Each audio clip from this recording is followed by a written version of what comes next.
Hello everyone, this side Anjali Arya और स्वागत है आपका आर्या साइको ब्रेन पर। अगर हम बात करें नॉलेज ऑफ आईसीटी, आज हम कंप्लीट करने वाले हैं। तो 2-3 दिन पहले मैंने आपको fundamental of computer system, basics of operating system, MS office revise कराया, लेकिन आज भी कराऊंगी। अगर आगे बात करें keyboard shortcut and there uses, इसको मैंने ग्रुप में डाला हुआ है, अगर आपने नहीं पढ़ा तो पढ़ लीजिएगा। उसके बाद है कंप्यूटर, इंपॉर्टेंट कंप्यूटर की टर्म एंड एब्रीवेशंस, तो इसको तो जितना पढ़ लो उतना ही कम पड़ेगा। उसके बाद अगर बात करें कंप्यूटर नेटवर्क, साइबर सिक्योरिटी और इंटरनेट, ये कॉमन अपना टॉपिक्स हैं। आपने ईएमआरएस में किसी भी पोस्ट के लिए अप्लाई किया है तो ये सभी टॉपिक्स जो है आपको दिए गए हैं नॉलेज ऑफ आईसीटी के अंदर। तो आज इसी को कवर करने वाले हैं, कंप्लीट करेंगे। स्टार्ट करेंगे हम कंप्यूटर के नेटवर्क से, उसके बाद साइबर सिक्योरिटी, देन इंटरनेट, और फिर हम फंडामेंटल ऑफ कंप्यूटर सिस्टम को रिवाइज करेंगे, फिर ऑपरेटिंग सिस्टम, फिर एमएस ऑफिस और keyboard shortcut and there uses. इनमें आपको जो इम्पोर्टेंट आपकी शॉर्टकट की है वो करा दूंगी मैं। तो चलिए स्टार्ट कर लेते हैं। सबसे पहले आपको पीडीएफ चाहिए तो आप Telegram Arya psycho brain, link आपको यहाँ पे इसी वीडियो के डिस्क्रिप्शन में मिल जाएगा, तो आप ज्वाइन कर सकते हो। चलिए करते हैं क्लास को स्टार्ट। तो कंप्यूटर नेटवर्क में सबसे पहले आपका लैन, मैन, वैन यही आते हैं, है ना। तो सबसे पहले तो मैडम हमें कंप्यूटर नेटवर्क का मतलब ही बता दीजिएगा, होता क्या है, हमें नहीं पता है। तो समझिए कंप्यूटर नेटवर्क होता क्या है। अब कंप्यूटर का जो नेटवर्क होता है उसको बनाने के लिए कम से कम 2 कंप्यूटर्स तो होने ही चाहिए, उसके बिना नहीं बनेगा। अब यहाँ पर नेटवर्क को बनाकर हम करते क्या है, किसी भी फाइल को यहाँ पे शेयर कर सकते हैं। अब आता है लैन का मतलब होता है लोकल एरिया नेटवर्क। तो यहाँ पर डाटा ट्रांसमिशन की जो स्पीड होती है वो काफ़ी फास्ट होती है, और यहाँ पे जो अपना एरर है वो कम हो जाता है क्योंकि स्पीड फास्ट है। और ये काम किसके ऊपर करता है, बस टोपोलॉजी के ऊपर करता है, अभी पढ़ेंगे थोड़ी देर में। और ये जो है आपका इथरनेट टेक्निक पर ये चलते हैं। उसके बाद आपका मेट्रोपॉलिटन एरिया नेटवर्क। अब ये करते क्या हैं, ये इससे थोड़े विस्तृत भौगोलिक क्षेत्र से जुड़े हुए होते हैं, उनमें डाटा ट्रांसमिट करते हैं। उसके बाद आपका होता है वैन, वाइड एरिया नेटवर्क। ये वाइड एरिया नेटवर्क में क्या होता है, पूरे वर्ल्ड में फैले हुए होते हैं ये। इंटरनेट क्या होता है, इसका एग्जाम्पल होता है। अब ये होता है सीक्वेंस। सबसे पहले आपका होता है पर्सनल एरिया नेटवर्क, जो एक व्यक्ति विशेष की आवश्यकताओं के अनुरूप होता है। फॉर एग्जांपल ब्लूटूथ है, हॉटस्पॉट है। उसके बाद आपका लैन होता है, लोकल एरिया नेटवर्क। फिर होता है आपका मेट्रोपॉलिटन एरिया नेटवर्क, और लास्ट में होता है आपका वैन, वाइड एरिया नेटवर्क। यही होगा। अब ये होता है जो कंप्यूटर के नेटवर्क्स होते हैं उनको जोड़ने के लिए हम कौन सी टेक्निक का यूज़ करते हैं, वायरलेस टेक्नोलॉजी का यूज़ करते हैं। अब क्यों वायरलेस का क्यों करते हैं, वायर का क्यों नहीं करते, क्योंकि जो वायर होते हैं, जो केबल होते हैं वो काफ़ी खर्चीले होते हैं, मेंटेनेंस में उनमें प्रॉब्लम आती है, इसीलिए हम करते हैं वायरलेस टेक्नोलॉजी का यूज। एक होता है आपका वाईमैक्स। अब वाईमैक्स क्या होता है, ये होता है कि लंबी दूरी के लिए ये वायरलेस टेक्नोलॉजी की सहायता से डेटा को ट्रांसमिट करता है। एक होता है आपका वीपीएन। वीपीएन होता है वर्चुअल प्राइवेट नेटवर्क। अब ये करेंगे आपके जो पब्लिक वायर्स होते हैं उनका यूज करके प्राइवेट नेटवर्क को इंटरनेट जैसी फैसिलिटी ये प्रोवाइड कराएंगे। अब चलते हैं नेटवर्क की टोपोलॉजी की तरफ। तो नेटवर्क की टोपोलॉजी में सबसे पहले होता है अपना ये स्टार टोपोलॉजी को करेंगे। तो जो स्टार टोपोलॉजी है इसमें एक बीच का ये हब होता है।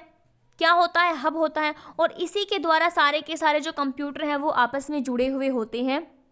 अगर यही खराब हो जाए तो ये सभी काम करना बंद कर देंगे। अब यहाँ से क्या होगा, अब जो ये सेंटर हब है ये इससे जुड़ा हुआ है, ये इससे जुड़ा हुआ है। अगर इस वाले कंप्यूटर को कोई इन्फॉर्मेशन इस वाले को देनी है तो सबसे पहले वो इन्फॉर्मेशन इस सेंटर हब को देगा, देन ये देगा इसको। तो ये यहाँ पे प्रोसेस चलता है। अब होती है आपकी बस टोपोलॉजी। बस में क्या होगा, ये एक केबल होती है इस तरह की, और इसको हम बोलेंगे ट्रांसमिशन लाइन। क्या बोलेंगे? Transmission line. अब इस लाइन के थ्रू ही ये सारे के सारे नोड जो है वो जुड़े हुए होते हैं।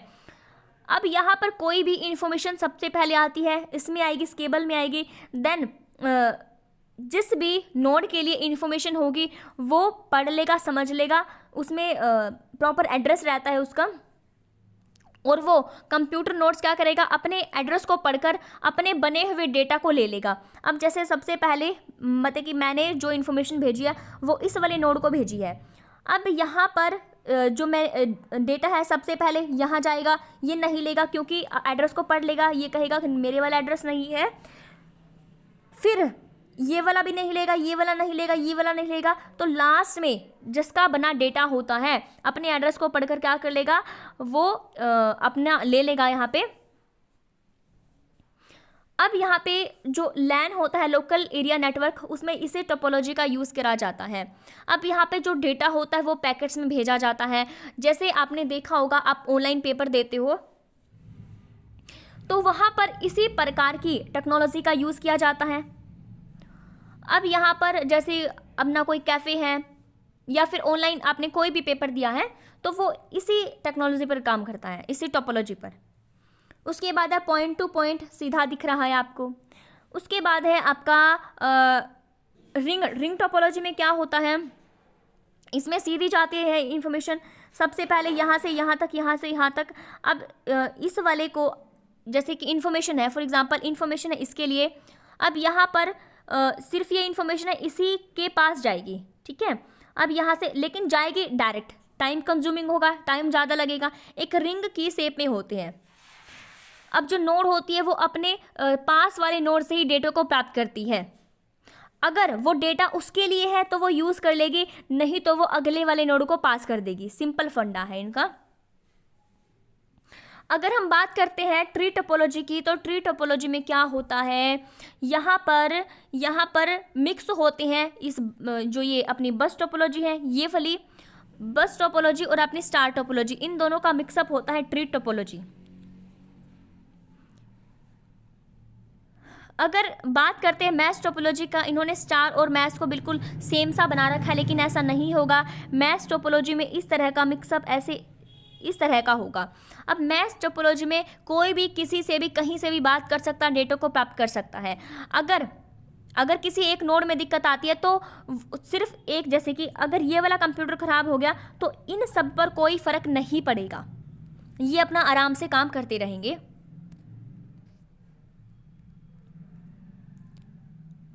आई है ओपन सिस्टम इंटरकनेक्शन, डेवलप किसके द्वारा किया गया है? उल्टा कर दो, ISO। ISO का मतलब क्या होता है? इंटरनेशनल ऑर्गेनाइजेशन ऑफ स्टैंडर्डाइजेशन, इसके द्वारा इसको डेवलप किया गया है 1984 में। अब अगर बात करें OSI में कितनी लेयर्स होती हैं? 7 लेयर्स होती हैं। तो 7 लेयर कौन कौन सी होती हैं अपनी? एक होती है physical layer, data link layer, network layer, transport layer, session layer, presentation layer, application layer. Sequence से कई बार क्वेश्चन पूछा जाता है। तो सबसे पहली लेयर आपकी फिजिकल लेयर होती है। याद कैसे करेंगे? याद करने के लिए जैसे यहाँ पे A लिखा हुआ है, A, देन P लिखा हुआ है, देन S है, देन T, फिर N, फिर D, फिर P, ऐसा ही है। तो यहाँ पर A से मतलब कि आप, P आप, APP, आप यहाँ पे स्पीड टेस्ट नहीं दे पाओगे। आप स्पीड टेस्ट नहीं दे पाओगे। स्पीड टेस्ट का मतलब पता है क्या होता है? स्पीड टेस्ट का मतलब होता है जिसमें टाइमिंग होती है। आपका जो पेपर है वो स्पीड टेस्ट है, और पावर टेस्ट होता है जिसमें टाइमिंग का कोई फंडा नहीं होता है, लेकिन स्पीड टेस्ट में टाइमिंग का होता है। तो आप स्पीड टेस्ट नहीं दे पाओगे तो मतलब आप पावर टेस्ट दे पाओगे, है ना। तो इसी तरह से आप स्पीड टेस्ट नहीं दे पाओगे, आप स्पीड टेस्ट नहीं दे पाओगे। ऐसे आपको याद करना है, लेयर्स आपको याद हो जाएंगी सातों के सातों। अगर हम बात करें इसमें होता क्या है? फिजिकल लेयर सबसे पहली वाली लेयर होती है, जो डेटा आता है सबसे पहले फिजिकल लेयर, फिर डेटा लिंक में नेटवर्क, ट्रांसपोर्ट, सेशन, प्रेजेंटेशन और एप्लीकेशन। अब यहाँ पर जो ये फिजिकल लेयर है, डेटा लिंक लेयर है, नेटवर्क लेयर है, ये आपकी हार्डवेयर लेयर होती है। और ये जो ऊपर वाली 3 होते हैं ये आपकी सॉफ्टवेयर लेयर होती हैं, और जो ट्रांसपोर्ट लेयर होती है ये आपकी हार्ट है किसका, OSI का। अब जो फिजिकल लेयर होती है, फिजिकल स्ट्रक्चर, इसमें आपके जो रिपीटर्स है, ये क्वेश्चन पूछा जाता है, रिपीटर्स किस लेयर में होते हैं, आपके फिजिकल लेयर में होती हैं। उसके बाद है डेटा लिंक लेयर, देन आपका नेटवर्क लेयर, ये एग्जांपल लिखे हुए हैं इसके अंदर ही आएंगे। ट्रांसपोर्ट लेयर में TCP, UDP, सेशन लेयर है, प्रेजेंटेशन लेयर में आपकी SSL, SSH, IMP, FTP, file transfer protocol BC layer में आएगा। देन एप्लीकेशन लेयर में आपके HTTP, hyper text transfer protocol, FTP, SSH, DNS, ये सभी के सभी किस्में आते हैं, एप्लीकेशन लेयर के अंदर आती हैं। अब होते हैं आपके नेटवर्क के डिवाइस। अब यहाँ पे होता है repeaters, bridge, modem, modulator, demodulator, gateway, access point, network switch and network hub. Repeaters क्या होते हैं? रिपीटर्स जो हैं आपके लो लेवल जो सिग्नल होते हैं, लो लेवल सिग्नल को हाई लेवल में कन्वर्ट करके आगे भेजते हैं, और ये फिजिकल लेयर पर, OSI के फिजिकल लेयर पर ये काम करता है। उसके बाद होते हैं अपने नेटवर्क हब। हब क्या करते हैं? ये भी फिजिकल लेयर पर ही काम करती हैं। ये हब क्या करेंगे, जितने भी आपके केबल्स होते हैं, तार होती हैं, जितनी भी तार होती हैं, उनको एक साथ कनेक्ट करने का काम बेसिकली हब करता है। उसके बाद है आपका जो ब्रिज है, ब्रिज क्या करता है? ये भी डेटा लिंक लेयर पर काम करता है। किस पर? लिंक लेयर पर काम करता है, OSI के। ये अलग अलग जो लोकल एरिया नेटवर्क है उनको जोड़कर एक बहुत बड़ा लैन को बना देता है। उसके बाद है नेटवर्क स्विच। नेटवर्क स्विच क्या होते हैं? ये भी लिंक लेयर पर काम करते हैं। अब जो मॉडम है, मॉडुलेटर, डीमॉडुलेटर, ये आपका इनपुट डिवाइस और आउटपुट दोनों का ही काम करता है। उसके बाद है आपके गेटवे। गेटवे क्या होते हैं? गेटवे होते हैं एक ही प्रोटोकॉल का यूज़ करके दो अलग अलग नेटवर्क्स को जोड़ने का काम गेटवे करती हैं। उसके बाद अपना अगला टॉपिक साइबर सिक्योरिटी का, इसमें बस इतना ही है। चलिए करते हैं स्टार्ट साइबर सिक्योरिटी को। साइबर सिक्योरिटी करनी है, किससे करनी है? साइबर क्राइम, जो अपने क्राइम होते हैं साइबर, लेकिन उससे हमने साइबर सिक्योरिटी करनी है। एक वर्ड आता है आपका साइबर स्पेस। साइबर स्पेस क्या होती है? जितनी भी इंटरनेट पर इंफॉर्मेशन उपलब्ध है उसको हम साइबर स्पेस के अंदर कवर करते हैं। अब यहाँ पर हैकिंग और gaining access to social media, आपकी ईमेल्स आईडी, आपके सोशल मीडिया अकाउंट यहाँ पे हैक हो जाते हैं, उसी की बात कर रहे हैं।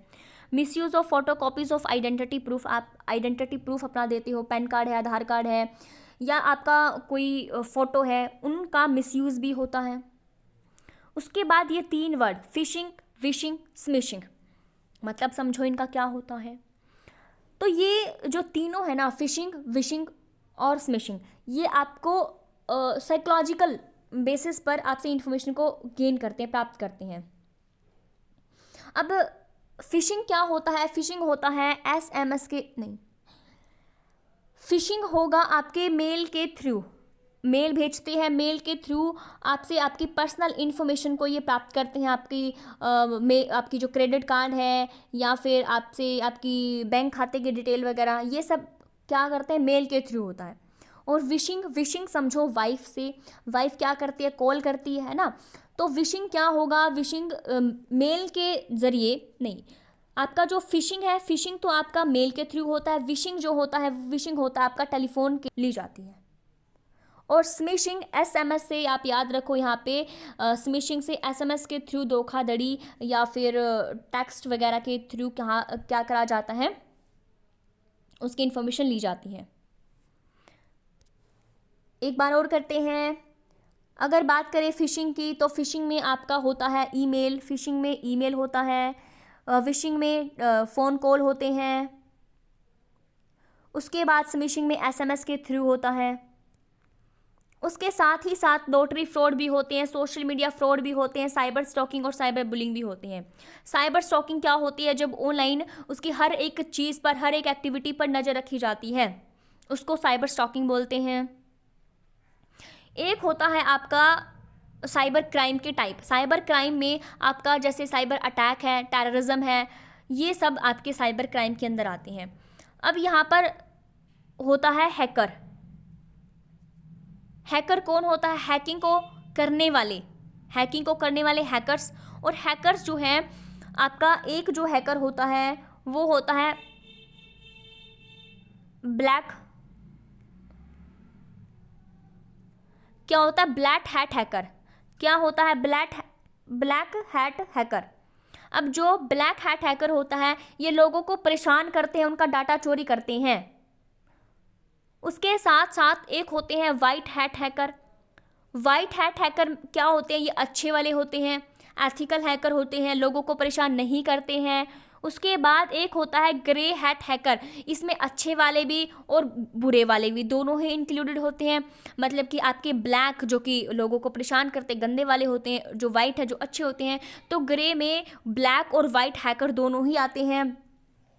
उसके साथ एक होता है आपका red hat hacker. Red hat hacker में क्या होता है? ये आपके जो जो गंदे वाले हैकर्स होते हैं उनको रोकने के लिए रेड हैट हैकर आगे आती है। उसके साथ साथ एक होते हैं आपके blue hat hacker. Blue hat hacker अच्छे वाले होते हैं। ये कंपनी खुद हायर करती है ताकि वो पता लगा सके कि हमारी जो एप्लीकेशन हमने बनाई है उसमें कोई कमी तो नहीं है, उसको इजीली हैक तो नहीं किया जा सकता। इस तरह के होते हैं आपके ब्लू हैट हैकर। एंटीवायरस जो है, एंटीवायरस आपके फ़ोन में, लैपटॉप में होते हैं जिससे साइबर सिक्योरिटी को और ज़्यादा इन्हांस किया जा सके। अब जो वायरस होते हैं, एक वायरस होता है आपका पॉलीमॉर्फिक वायरस।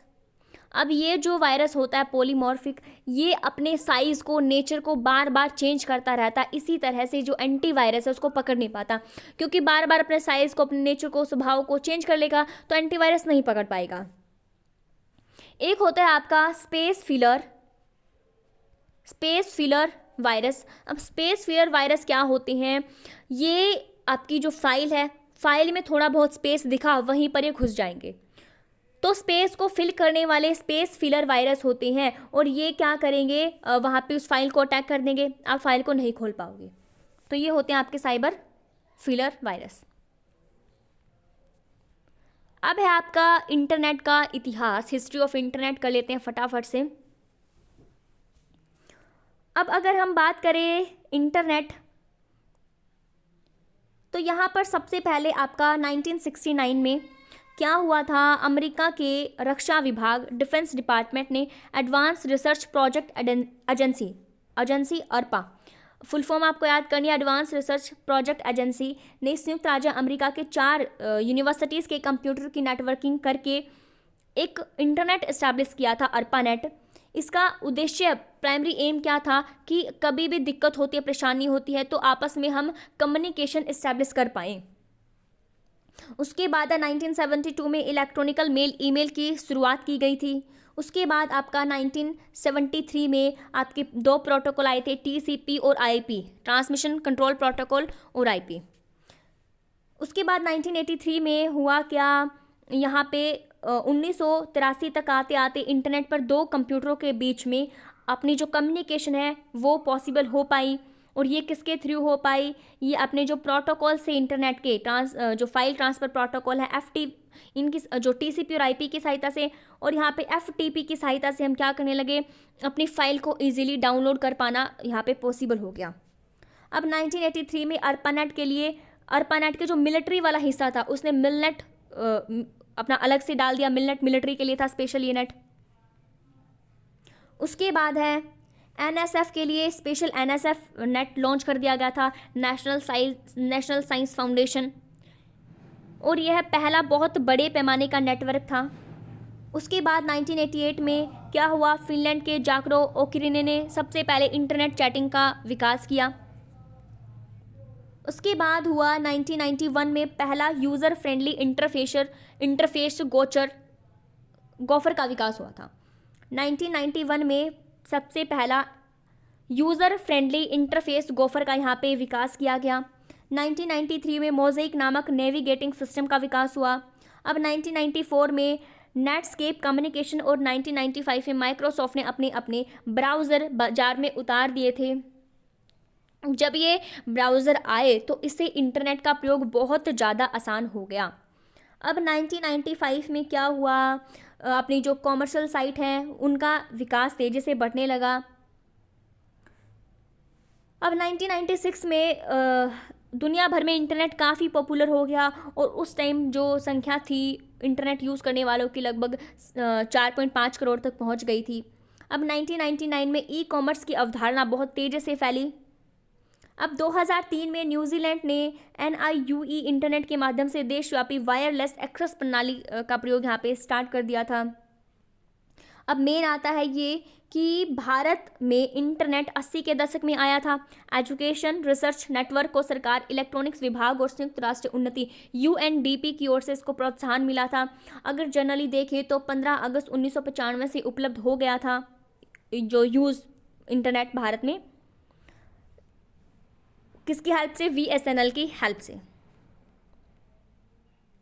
उसके बाद अगर हम बात करें यहाँ पे, अब ये कंप्यूटर की थोड़ी सी अपनी शब्दावली, जैसे कि हाइपरलिंक है। हाइपरलिंक क्या होता है? दो डॉक्यूमेंट्स को आपस में जोड़ने के लिए इसका यूज़ किया जाता है। एक होता है आपका ब्लॉग, जो सबको पता है। तो ब्लॉग जो है ये अपना टॉपिक जहाँ पर लोग लिखते हैं, ब्लॉग राइटिंग का होता है। जो व्लॉग होता है ये वीडियो व्लॉग होता है। एक होता है आपका वेब पेज, एक होती है वेबसाइट। एक होता है वेब पेज, एक होता है वेबसाइट। अब यहाँ पे वेबसाइट क्या होता है? बहुत सारे वेब पेजेस का कलेक्शन आपका वेबसाइट होता है। फॉर एग्जांपल एक बुक है, बुक में क्या होता है? बहुत सारे पेजेस होती हैं। तो वो जो पेजेस होते हैं उनको हम वेब पेज कहते हैं। तो वेबसाइट का एक हिस्सा होता है वेब पेज। उसके बाद है आपका होम पेज, जो आपका मेन पेज होता है। वेबसाइट पर आप जाते हो तो जो दिखाता है आपको। उसके बाद सफरिंग क्या होती है? जो इन्फॉर्मेशन, सूचनाओं को ढूंढने की जो प्रोसेस होती है उसको आप सफरिंग कहते हो। उसके बाद आपका वेब ब्राउज़र, आपका है वेब ब्राउज़र और आपका सर्च इंजन। ये दो बड़े इंपॉर्टेंट है, क्वेश्चन आता है यहाँ से। तो वेब ब्राउज़र और सर्च इंजन। वेब ब्राउज़र क्या होता है? वेब ब्राउज़र एक आपका एप्लीकेशन सॉफ्टवेयर होता है। याद रखो, वेब ब्राउज़र एप्लीकेशन सॉफ्टवेयर है और सर्च इंजन होता है एक सॉफ्टवेयर होता है।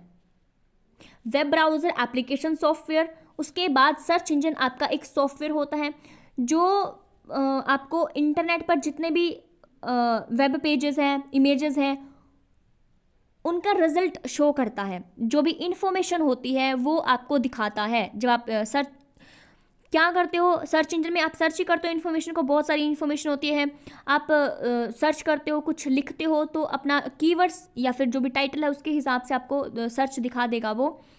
अगर वेब ब्राउज़र की बात करें तो वेब ब्राउज़र में आपका आता है internet explorer, Google Chrome, safari, Mozilla Firefox, opera. ये सारे क्या है? ये आपके वेब ब्राउज़र है। और सर्च इंजन होते हैं आपके गूगल, याहू, ask.com, बिंगी। ये आपके होते हैं सर्च इंजन। थोड़ा सा डिफ्रेंशिएट आपको करना है और बहुत इंपॉर्टेंट है, कर लेना इसको। अब आपकी ये तीन चीज़ें होती है, इंटरनेट, इंट्रानेट और एक्सट्रानेट। अब जो इंटरनेट होता है आपको पता है बहुत सारे नेटवर्क्स को जोड़कर बनता है इंटरनेट। और इंट्रानेट क्या होता है? इंट्रानेट एक हिस्सा होता है इंटरनेट का जो केवल एक नेटवर्क, दो नेटवर्क से ही जुड़कर बनता है। अब जो इंटरनेट होता है उसको कोई भी यूज़ कर सकता है। और जो इंट्रानेट होता है जिसके पास ID पासवर्ड होता है, जिसके पास अनुमति होती है, सिर्फ वही यूज़ कर सकता है। अब जो इंटरनेट होता है उसमें सेफ्टी भी कम होती है और जो इंट्रानेट होता है उसमें बहुत ज़्यादा सेफ्टी होती है, सिक्योरिटी होती है इंट्रानेट में। अब जो इंटरनेट होता है उसके अनलिमिटेड यूज़र होते हैं, अनलिमिटेड बहुत ज़्यादा, कोई भी इसको यूज़ कर सकता है। अब जो इंट्रानेट होता है वो तो प्राइवेट होता है, लिमिटेड यूज़र होते हैं, जो जिसके पास ID पासवर्ड है सिर्फ वही यूज़ कर पाएंगे। और इंटरनेट में क्या होता है? इंटरनेट में आपके हज़ारों सर्वर एक साथ काम करते हैं, लैन, मैन, वैन, ये सब करते हैं। और जो इंटरनेट होता है, जो इंट्रानेट होता है उसमें सर्वर की संख्या भी कम होती है। अब जो इंटरनेट होता है उसका कोई भी मालिक नहीं होता है और जो इंट्रानेट होता है, इंट्रानेट, उसका ओनर होता है, मालिक होता है। अब एक होता है आपका एक्स्ट्रानेट। एक्स्ट्रानेट क्या होता है? जब दो कंपनी अपने अपने पर्सनल नेटवर्क को एक दूसरे से शेयर करती है तो वो होता है हमारा एक्स्ट्रानेट। तो यही सारी चीज़ें हैं, इंटरनेट से आपको पता होनी चाहिए। अब कर लेते हैं पिछला रिवाइज जो हमने किया है।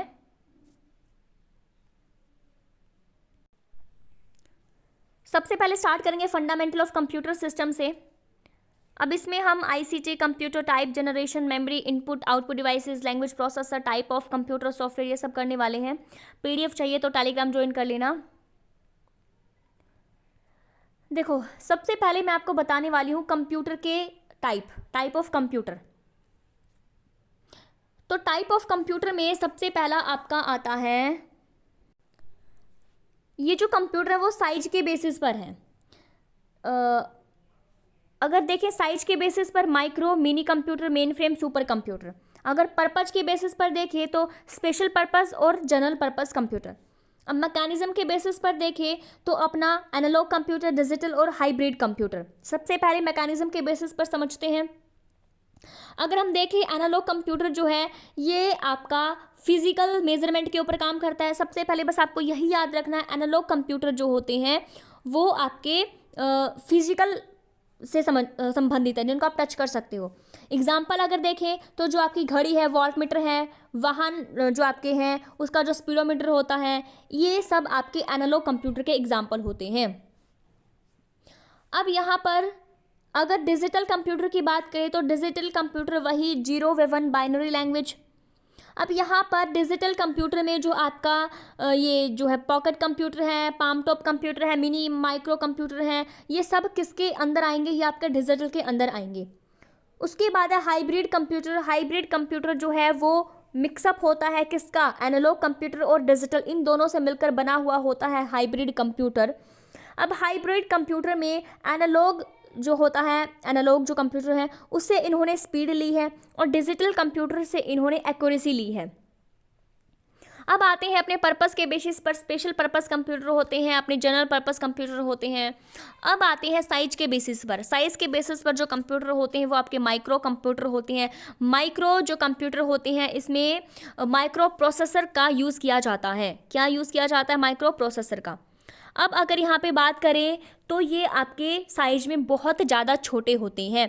इनको आप पीसी भी कहते हो, पर्सनल कंप्यूटर भी कहते हो। ये किसी एक पर्सन के लिए डिज़ाइन किए जाते हैं।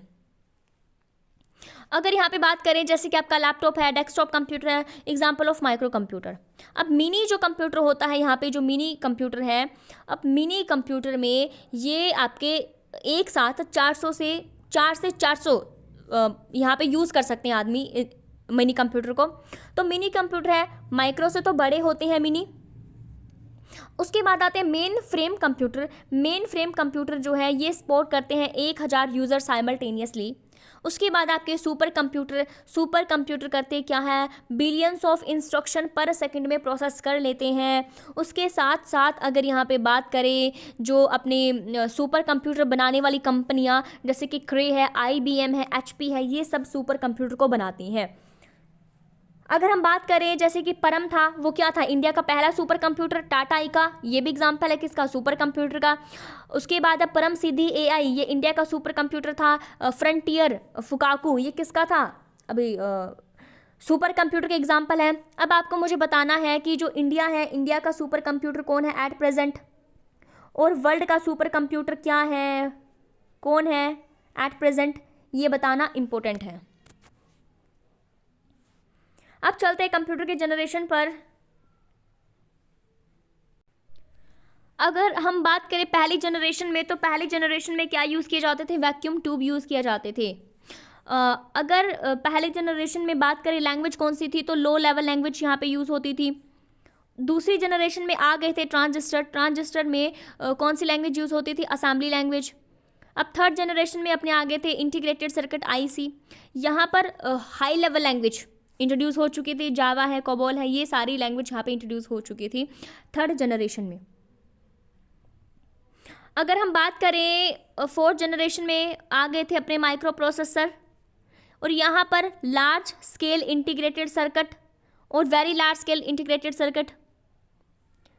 उसके बाद अपने अगर हम बात करें फिफ्थ जनरेशन में, तो AI आर्टिफिशियल इंटेलिजेंस जो है यहाँ पे इंट्रोड्यूस हो चुकी थी, और यहाँ पे ultra large scale integrated circuit यहाँ पे आ चुके थे।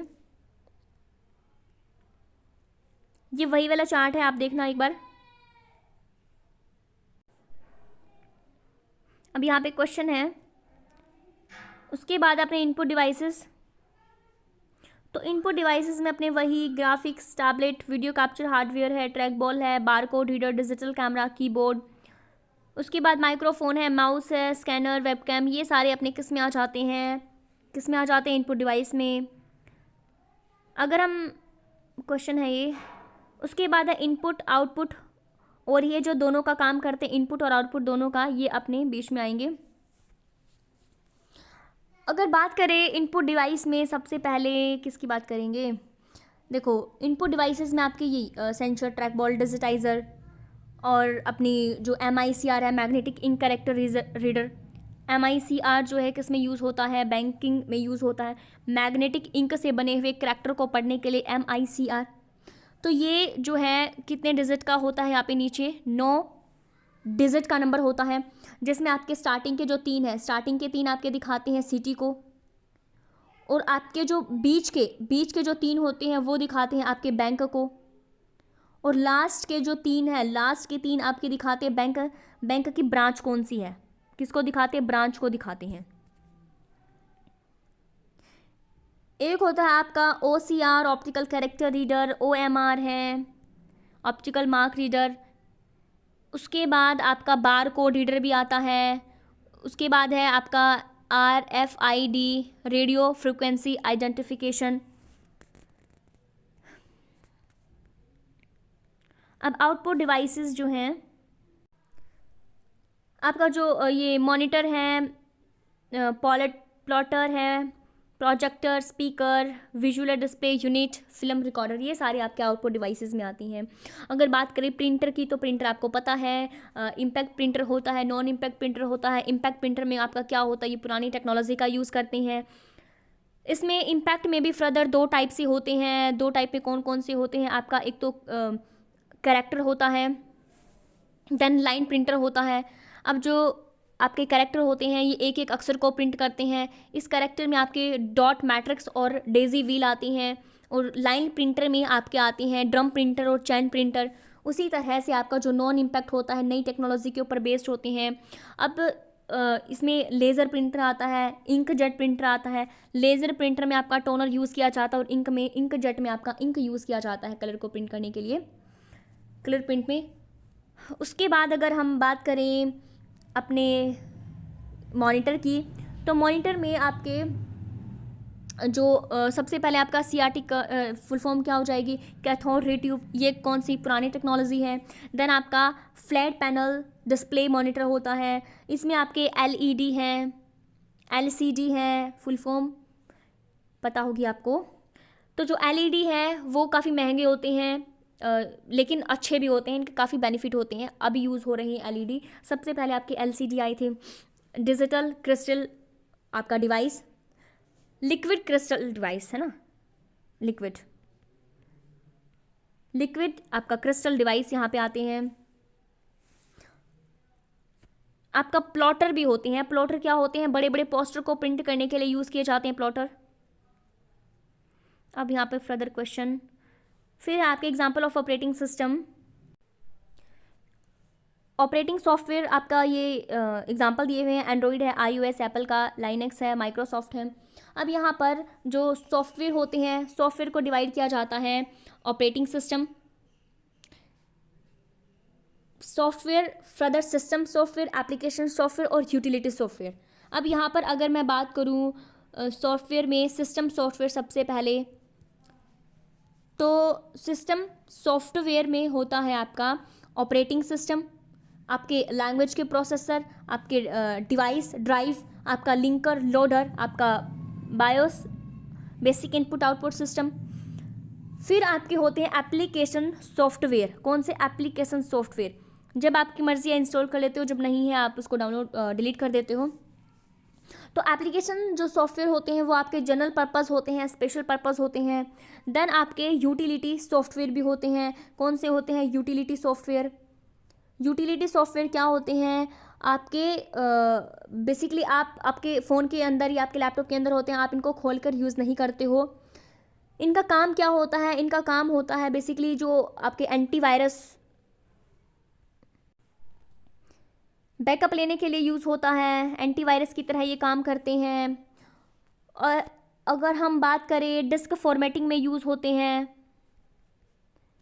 उसके बाद ये कंप्यूटर की मेंटेनेंस को इन्हांस करते हैं। मेनली इनका यूज़ यही होता है यूटिलिटी सॉफ्टवेयर का।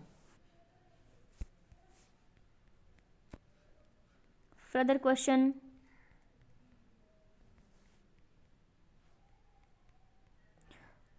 अब आते हैं आपके लैंग्वेज ट्रांसलेटर। किसका हिस्सा है ये? यूटिलिटी सॉफ्टवेयर का। अब ट्रांसलेटर में आपके असेंबलर है, कंपाइलर है, इंटरप्रेटर आते हैं। असेंबलर में क्या होते हैं? असेंबली लैंग्वेज को मशीन लेवल लैंग्वेज में कन्वर्ट करते हैं। इंटरप्रेटर क्या करते हैं? इंटरप्रेटर भी आपके हाई लेवल लैंग्वेज को मशीन लेवल लैंग्वेज में कन्वर्ट करते हैं। और कंपाइलर भी सेम वही काम करते हैं, हाई लेवल लैंग्वेज को मशीन लेवल लैंग्वेज में कन्वर्ट करते हैं। फ़र्क क्या होता है कंपाइलर व इंटरप्रेटर में? सेम काम इनका होता है, लेकिन फ़र्क इतना होता है जो इंटरप्रेटर होता है, क्या होता है इंटरप्रेटर, वो लाइन बाय लाइन करता है और इसमें डीबग जो होता है वो काफ़ी फास्ट होता है। और जो कंपाइलर होता है पूरा पहले प्रोग्राम को कन्वर्ट करेगा, देन एरर को वो चेक करता है। इसमें यूज़ किए जाते हैं कंपाइलर में C++ है, जावा है, इनका यूज़ किया जाता है। अब अगर हम बात करें जो आपकी लो लेवल लैंग्वेज होती है, लो लेवल लैंग्वेज किससे रिलेटेड होती है? डायरेक्टली मशीन से रिलेटेड होती है। अब हाई लेवल लैंग्वेज जो है वो रिलेटेड होती है किससे? आपका जो आप समझ सकते हो, ये मशीन का इसमें कोई लेना देना नहीं होता, इंडिपेंडेंट होती है मशीन से। तो ये जो आपकी समझ में आती है वो होती है आपकी हाई लेवल लैंग्वेज। अब मशीन लेवल लैंग्वेज जो होती है वही जो कंप्यूटर की समझ में आती है। अब मशीन लेवल लैंग्वेज जो है वो उसमें आपके डिजिट जो होते हैं 0-1 बाइनरी सिस्टम। 0 क्या होता है? Absence of electrical pulse. 1 क्या होता है? Present of electrical pulse.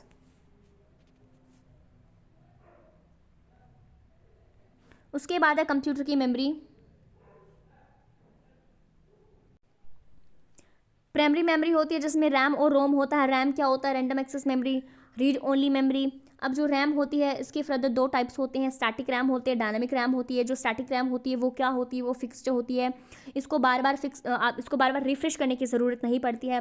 Dynamic RAM क्या होता है? डायनेमिक रैम को बार बार रिफ्रेश करने की ज़रूरत पड़ती है। उसके बाद जब इसको बार बार रिफ्रेश करने की ज़रूरत पड़ती है तो इसकी स्पीड भी कम होती है। रोम क्या होता है? Random read only memory. इसके भी फर्दर टाइप्स होते हैं। प्रोम है, प्रोग्रामेबल रीड ओनली मेमोरी। एक बार मैन्युफैक्चर ने जो बना दिया उसके बाद हम इसको चेंज नहीं कर सकते हैं। ई प्रोम क्या होता है? इलेक्ट्रिकल यूवी की सहायता से इसको थोड़ा बहुत चेंज किया जा सकता है। ई प्रोम क्या होता है? इलेक्ट्रिकली तरीके से इरेज कर सकते हैं चीज़ों को।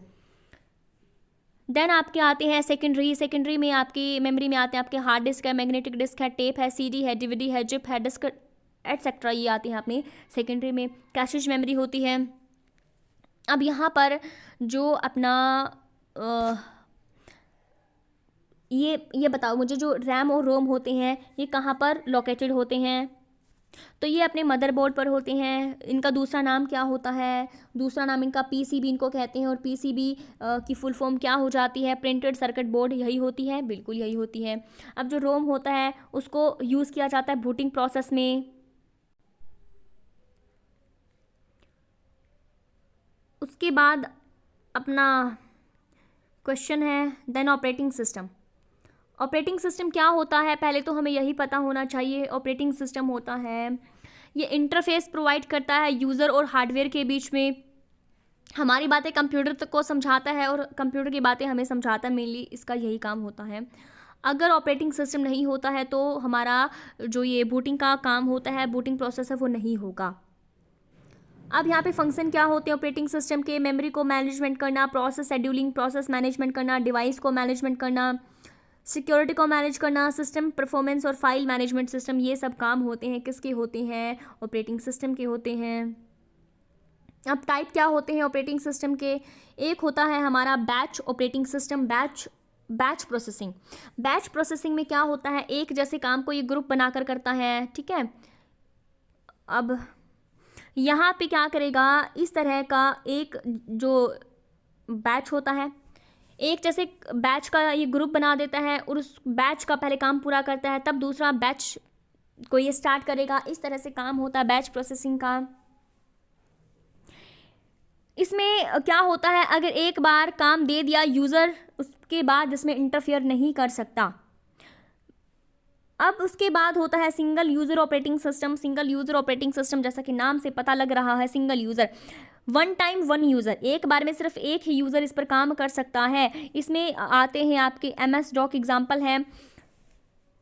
इसमें जैसे कि MS DOS, Microsoft disk operating system, window is example of single user operating system, और ये अपना काम करता है CUI पर, CUI बेस्ड होता है, और इसमें अप टू 8 कैरेक्टर्स तक हम लिख सकते हैं। उसके बाद होता है अपना मल्टी यूज़र। मल्टी यूज़र में क्या होता है, मल्टी यूज़र होते हैं एक टाइम पर, एक टाइम में एक से ज़्यादा इसमें यूज़ कर सकते हैं। अब यहाँ पर एग्जांपल होता है यूनिक्स और लाइनक्स। जो यूनिक्स होता है, इसकी कमांड जो यूज़र को खुद लिखनी पड़ती है, इसलिए इसको हैक करना बहुत ही ज़्यादा मुश्किल होता है। लाइनक्स क्या होता है, ये फ्रीली यूजेबल होता है, कोई भी इसको यूज़ कर सकता है। फिर आता है आपका मल्टीटास्किंग। मल्टीटास्किंग नाम से पता लग रहा है, टास्क कर रहा है क्या, मल्टीटास्किंग, एक समय पर एक से ज़्यादा काम को कर लेगा ये। जैसे एक साथ एक आप कैलकुलेटर भी खोल सकते हो, आप वीडियो भी देख रहे हो, आप सर्च भी कर रहे हो, अपनी मेल भी पढ़ रहे हो, तो ये मल्टीटास्किंग हो जाता है। उसके बाद आपका आता है रियल टाइम ऑपरेटिंग सिस्टम। तो रियल टाइम ऑपरेटिंग सिस्टम में क्या होता है, हाँ जी, रियल टाइम ऑपरेटिंग सिस्टम। तो रियल टाइम ऑपरेटिंग सिस्टम, इसमें जो काम होता है वो बेसिकली AI बेस्ड होता है, AI सिस्टम पर ये डिपेंड होता है। इसमें टाइम को महत्व ज़्यादा दिया जाता है। इसके 2 टाइप होते हैं, hard real time operating system और soft real time operating system. अब जो hard real time operating system होता है, ये बहुत ही हार्ड होता है, किसको लेकर, अपने काम को लेकर, अपने टाइम को लेकर। अगर 20 मिनट का टाइम है तो 20 मिनट में इस काम को पूरा करना है, तो 20 मिनट के अंदर वो काम होता है तो ठीक है, देन वो अपने दूसरे काम पर शिफ्ट हो जाता है। इसमें टाइम को आप चेंज नहीं कर सकते हो, निर्धारित टाइम पर ही ये काम को करेगा। उसके बाद है आपका soft real time operating system. इसमें क्या होता है, इसमें टाइम चेंज भी हो सकता है। जैसे 20 मिनट में अगर टाइम पूरा नहीं हुआ, देन वो अपने दूसरे काम पर शिफ्ट हो गया, तो दूसरा जो टास्क था उसको पूरा करने के बाद ये पहले काम को अपना करना स्टार्ट कर देगा।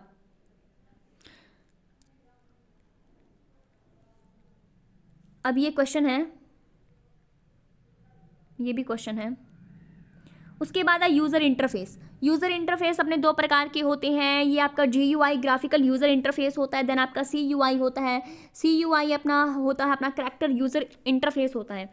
अब कैरेक्टर यूज़र इंटरफेस और GUI ग्राफिकल यूज़र इंटरफेस, फ़र्क क्या होता है, फ़र्क यही होता है, जो ग्राफिकल यूज़र इंटरफेस होता है इसमें ग्राफिक्स पिक्चर्स वगैरह होती हैं, जैसे आप समझ जाते हो, पहचान जाते हो। अब जैसे कि अगर YouTube देखें तो YouTube का भी एक अच्छा सा आपको चित्र देखने को मिलता है। जब आप खोलते हो तो बच्चे भी खोल लेते हैं ना, सबसे पहले फ़ोन लेकर वो क्या खोलते हैं, YouTube भी खोलते हैं, गैलरी खोलते हैं, गेम खोल लेते हैं। तो वो अपना ग्राफिकल यूज़र इंटरफेस, एंड्रॉयड है, विंडो है, रेड हैट ऑपरेटिंग सिस्टम। अब किसने दिया था, ज़ेरोक्स कंपनी ने। अब CUI क्या होता है, कैरेक्टर यूज़र इंटरफेस होता है। अब ये किसमें पाया जाता है, यूनिक्स में पाया जाता है। इसमें कमांड अपने खुद से लिखनी पड़ती है, इसलिए हैक करना भी इसको मुश्किल होता है।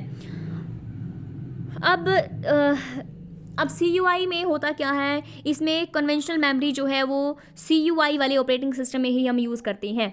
बात समझे, CUI वाले ऑपरेटिंग सिस्टम में यूज़ करते हैं क्या, कन्वेंशनल मेमोरी। क्वेश्चन आता है ये।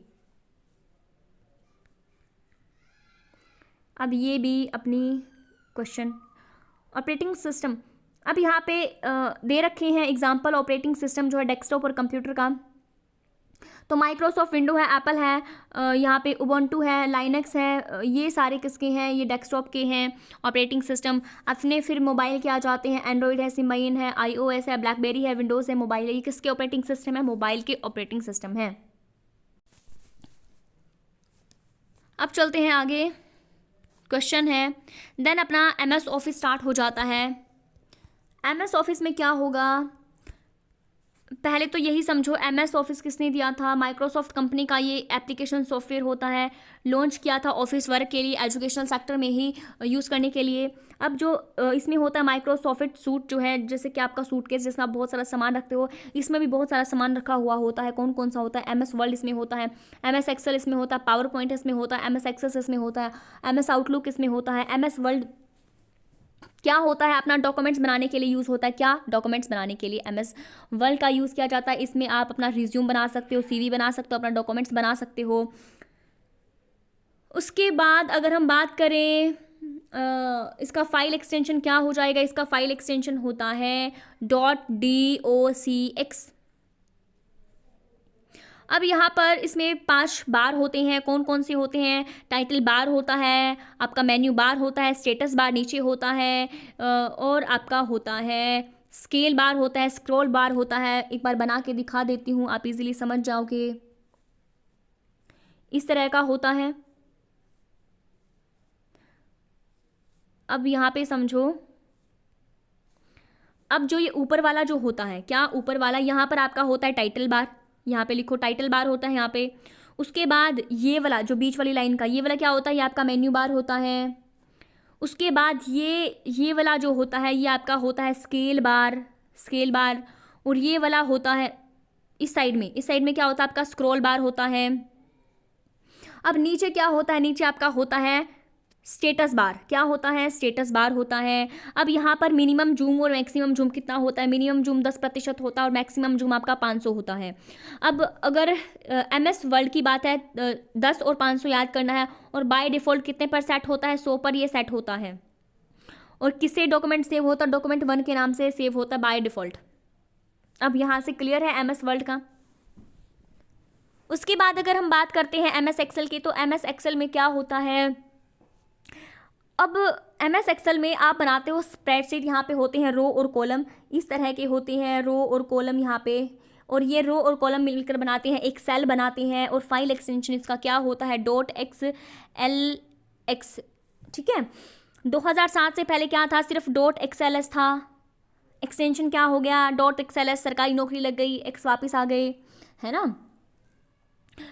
उसके बाद अगर यहाँ बात करें, ये बेसिकली अपने अकाउंटिंग पर्पस के लिए, कैलकुलेशन पर्पस के लिए MS एक्सेल का यूज़ किया जाता है। जितने भी आपके मैथमेटिकल कैलकुलेशन वर्क होता है, एवरेज निकालिए, प्लस करना है, माइनस करना है, भाग करना है, गुना करना है, सब कुछ यहाँ पे MS एक्सेल पर होता है। अगर और बात करें MS एक्सेल में, तो MS एक्सेल में बाय डिफ़ॉल्ट MS एक्सेल की जो वर्क बुक में जो वर्कशीट कितनी होती है? 3 की होती है। और मिनिमम कितना होता है? 1 पर सेट होती है। उसके बाद अगर बात करते हैं MS पावर पॉइंट की, तो पावर पॉइंट में क्या होता है? हाँ, पावर पॉइंट में अपना प्रेजेंटेशन हम बनाते हैं। क्या बनाते हैं? पावर पॉइंट में प्रेजेंटेशन को बनाते हैं। इसमें आप स्लाइड ऐड करते हो, है ना। अपना अगर बात करें वर्ड की, तो वर्ड में आप पेज ऐड करते हो। क्या करते हो? पेज। पावर पॉइंट में आप स्लाइड ऐड करते हो। यहाँ पर आप वीडियो को, टेक्स्ट को, इमेज को, यहाँ पे सब कुछ ऐड कर सकते हो, जोड़ सकते हो। अगर फाइल एक्सटेंशन की बात करें, तो यहाँ पे क्या हो जाएगा? .pptx हो जाएगा, बिल्कुल हो जाएगा। अब MS एक्सेस में क्या होता है? इसमें एक प्रकार का ये DBMS होता है, डेटाबेस मैनेजमेंट सिस्टम। यहाँ पर आप क्या करते हो? अपने डेटाबेस को बनाने के लिए, उसको मैनेज करने के लिए, उसको एनालिसिस करने के लिए, रिपोर्ट तैयार करने के लिए MS एक्सेस का यूज़ करते हो। अगर इसके फाइल एक्सटेंशन की बात करें, तो क्या हो जाएगा? .accdb, ये इसका क्या है? फाइल एक्सटेंशन है। अगर आगे हम बात करते हैं MS आउटलुक की, इस वाले MS आउटलुक की, तो जहाँ पर भी आपको आउटलुक दिखे, आउट बाहर से देखना, बाहर से देखना। क्या देखते हो? बाहर से आप मेल देखते हो। मेल पढ़ते नहीं हो, किसी की नहीं पढ़ते हैं हम, तो बाहर से देखते हो। तो MS आउटलुक बेसिकली ईमेल का ये क्लाइंट के सिस्टम की तरह ये काम करता है। कैसे काम करेगा? पढ़ते हैं, समझते हैं। देखो, अब सबसे पहले फाइल एक्सटेंशन देख लो। फाइल एक्सटेंशन इसका होता है .pst होता है फाइल एक्सटेंशन। अब ये इसको क्या कहा जाता है? इसको फर्दर कहा जाता है पर्सनल इन्फॉर्मेशन मैनेजर सॉफ्टवेयर के नाम से भी इसको जाना जाता है। क्या नाम से जाना चाहता है? बताना ज़रा। हाँ जी, पर्सनल इन्फॉर्मेशन मैनेजर सॉफ्टवेयर के नाम से जाना चाहता है। 2 प्रोटोकॉल की हेल्प से ये पॉसिबल हो पाता है। क्या पॉसिबल हो पाता है? अपना मेल को भेजना, अपना एक तो पीओपी पोस्ट ऑफिस प्रोटोकॉल होता है, एक IMAP होता है, इंटरनेट मैसेजिंग एक्सेस प्रोटोकॉल होता है। अब इन दो प्रोटोकॉल की हेल्प से ही हम किसी भी मेल को क्या करते हैं, आउटलुक के थ्रू यहाँ पे सेंड या रिसीव कर सकते हैं। अभी हमें आउटलुक की क्या ही ज़रूरत पड़ती है, जब हमारे पास मेल है सेंड करने के लिए हम डायरेक्टली कर सकते हैं ना, सेंड कर सकते हैं। आउटलुक की क्या इसमें ज़रूरत पड़ गई। अब यहाँ पे आउटलुक ये फैसिलिटी प्रोवाइड करता है कि आपको एक तो सिक्योरिटी देगा। मेल में सिंपल आपको सिक्योरिटी नहीं होती है, ये आपको सिक्योरिटी अच्छी वाली प्रोवाइड करेगा। यहाँ पे जंक फिल्टरिंग का ऑप्शन होता है। आप अपनी जो ख़राब वाली मेल होती है, जंक जो मेल होती है, वो अपने आप फिल्टर होती चली जाएंगी। अच्छी अच्छी मेल जो है, जो काम की मेल है, वो आपको दिखती रहेंगी। यहाँ पर आप मल्टीपल अकाउंट लॉग इन कर सकते हो। अगर आपके पास मेल आईडी आपने 5 बनाई हुई है, तो यहाँ पर अभी फ़िलहाल अपने फ़ोन में आपने सिर्फ एक ही लॉग इन करी होगी, और तो आपने स्विच कर रखी हैं, लेकिन यहाँ पर फ़िलहाल एक ही होगी। और आउटलुक में आप 5 की 5 एक साथ देख सकते हो, उनकी मेल वगैरह चेक कर सकते हो। अब स्टोरेज की अगर बात करें तो आपको सिंपल मेल में स्टोरेज कितना मिलता है, 15 GB का मिलता है। क्या मैं सही कह रही हूँ? अगर आउटलुक में बात करें तो इसमें अपना स्टोरेज जो होता है 50 GB के अप्रॉक्स मिल जाता है आपको, बढ़िया अच्छा खासा मिलता है। उसके बाद है अपना MS OneNote। ये जो MS माइक्रोसॉफ्ट जो है OneNote, सिंपल इसका काम यही होता है कि अपने नोट्स वगैरह आप यहाँ पे अच्छे से प्रिपेयर कर सकते हो। अब पेजेस अपना जो कॉपी पेन पे लिखते हो तो क्या होता है, पेज ख़त्म हो जाते हैं। कैसे ख़त्म हो जाते हैं? अब जैसे आपने कंप्यूटर की मैं बात करती हूँ, आपने कंप्यूटर के नोट्स जो है सिर्फ इस 1 2 3 4 पेज पे बनाए हुए हैं। 1 2 3 4 अपने 4 पेज पे अपने सारे कंप्यूटर के नोट्स यहाँ पे बनाए हुए हैं। अब आपने बिल्कुल भी स्पेस नहीं छोड़ा है।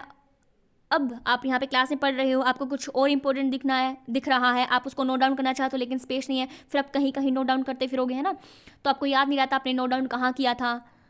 लेकिन अगर आप MS OneNote पे अपने नोट्स वगैरह बनाते हो तो यहाँ पर अच्छा खासा आपको मिल जाता है, अपने पेज आपके कभी ख़त्म होते ही नहीं है। अगर फाइल एक्सटेंशन की बात करें तो OneNote इसका फाइल एक्सटेंशन होता है।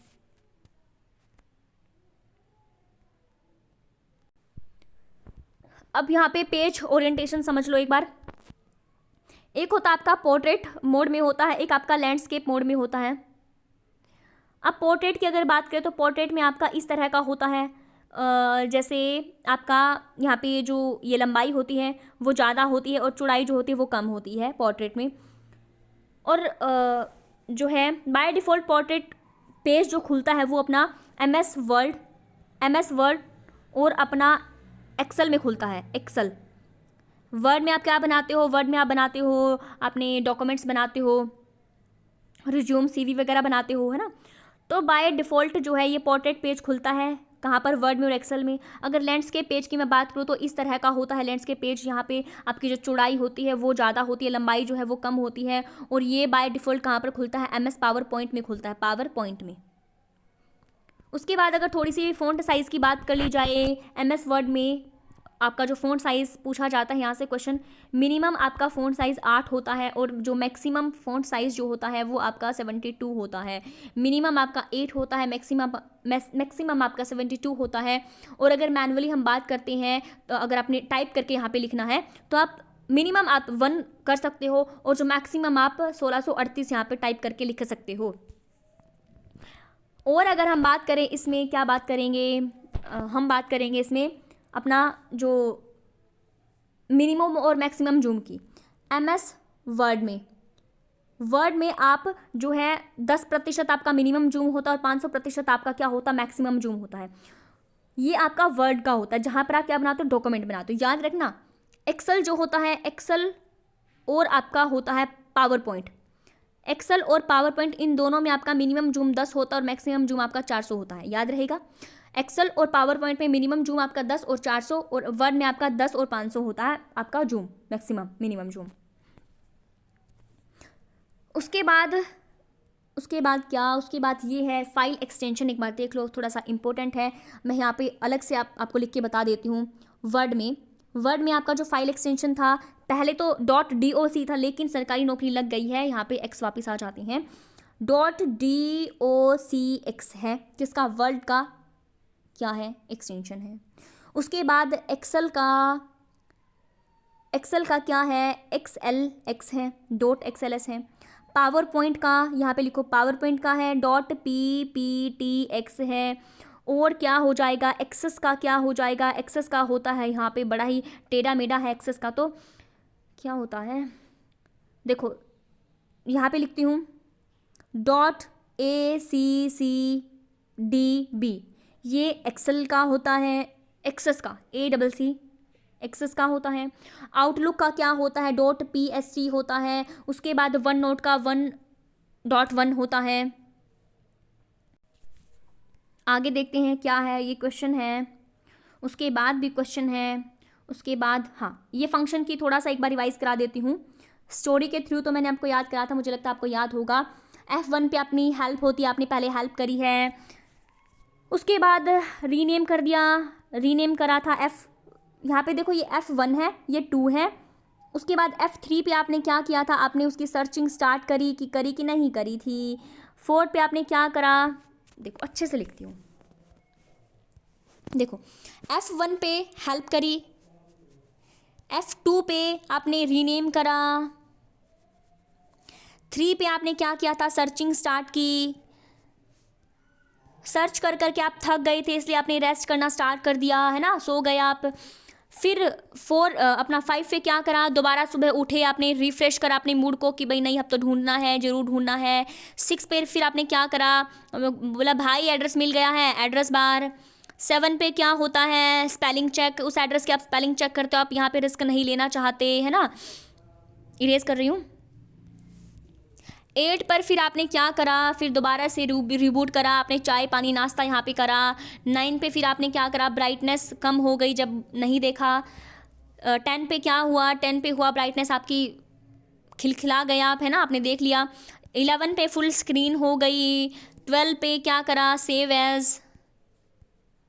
याद कर पा रहे हो स्टोरी? उसके बाद फिर से आज वाली क्लास यहाँ पे स्टार्ट हो जाती है।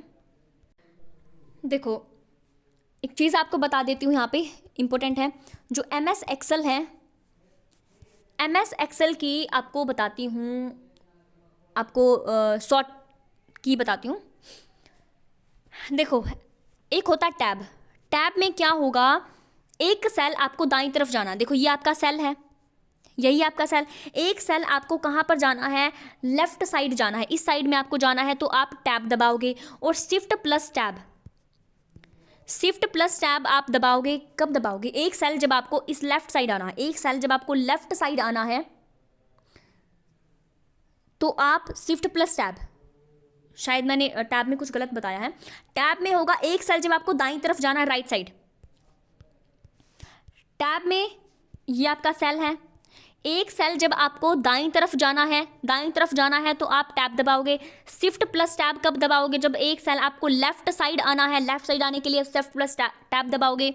एंटर जो है, एंटर कब दबाओगे, एक सेल जब आपको नीचे की तरफ आना है, एक सेल जब नीचे की तरफ आओगे तो एंटर प्रेस करोगे। शिफ्ट प्लस एंटर कब दबाओगे, जब एक सेल आपको ऊपर की तरफ जाना है, एक सेल नीचे से आप ऊपर की तरफ जाओगे तो आप शिफ्ट प्लस एंटर प्रेस करोगे। ये MS एक्सेल की शॉर्टकट की है। उसके बाद F2 में क्या होगा, F2 में एक मतलब कि आपको जो सेल है, ये वाला सेल है, इसको एडिट करने के लिए, इस सेल को, एक सेल को एडिट करने के लिए आप F2 प्रेस करते हो। अगर यहाँ पर मैं बात करूँ MS वर्ड की, पहले एक क्वेश्चन आपको करा देती हूँ जो अभी मैंने MS एक्सेल की शॉर्टकट की बताई है, उसी से रिलेटेड क्वेश्चन है। क्वेश्चन है मैच द फॉलोइंग, आपको मैच करनी है। एंटर, शिफ्ट प्लस टैब और एरो की, ये किस लिए यूज़ होती हैं, मतलब कि मैच करो फटाफट से और मुझे इसका आंसर बताओ।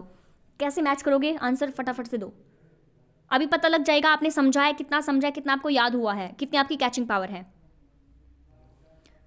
एंटर, शिफ्ट प्लस टैब और एरो की, चलो इसका आंसर आपको देना है कमेंट बॉक्स में, तभी तो मुझे पता लगेगा ना आपने कितना समझा है, कितना आपको समझ में आया है, ठीक है। और यही सब मैंने आपको बताया था, tab, enter, shift plus enter, है ना, और यही सब आपके क्वेश्चन में आया हुआ है। ये आपका PYQ क्वेश्चन है, तो मुझे फटाफट से इसका आंसर बता दो कमेंट बॉक्स में। अगर आपको वीडियो अच्छी लगी है तो लाइक शेयर सब्सक्राइब कर दीजिएगा, साथ में अपने प्यारे प्यारे हाथों से प्यारे प्यारे कमेंट कर दीजिए, करिए, मोटिवेशन मिलता है मुझे। साथ में अगला टॉपिक आप सजेस्ट कर सकते हो, आपका एग्जाम बहुत पास में है, तो जितना आप अपना पहले रिवीजन कर पाओ रिवीजन करो, देन आपको प्रैक्टिस करनी है क्वेश्चंस की।